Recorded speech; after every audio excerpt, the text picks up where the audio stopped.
கும்பமேளால போய் குளிக்கிறது தவறுன்னு சொல்லலைன்னா இவ்வளவு தூரத்துக்கு ரிஸ்க் எடுக்க வேணாம்ல. அந்த சேத்துல உளுந்து இடந்து என்னென்ன நோய் என்னென்ன பிரச்சனை வருமோ.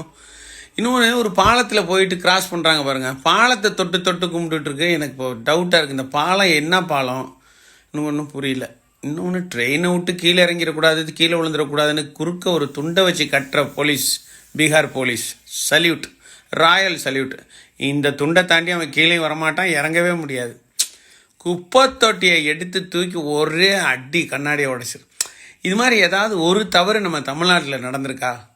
இங்கே பாருங்க, இதில் ஒரு 12 பேர் ட்ரெயின் பைலட் ஏறி உட்காருவான்ல, அதுக்குள்ளே போய் நுழைஞ்சிக்கிட்டா வண்டி எப்படி எடுக்கிறதுப்பா? மண்வெட்டியை வச்சு கிச்சடி அல்றீங்க. இப்போ ஹிந்தி படித்தா இதெல்லாம் அசத்தலாம் போல இருக்கு. நாங்கள் இப்படிலாம் செய்யலைப்பா தமிழ்நாட்டில். நீங்கள் இந்தியை மட்டும் படிச்சுவிட்டு இந்த ரகலை விட்றீங்க. இங்கே பாருப்பா, தண்ணியா இது, இவ்வளோ பேர் இதுக்குள்ளே நிற்கிறீங்களேப்பா, என்ன பண்ணுவீங்க? சரக்கு வேறு வச்சுருக்கியா ராஜா?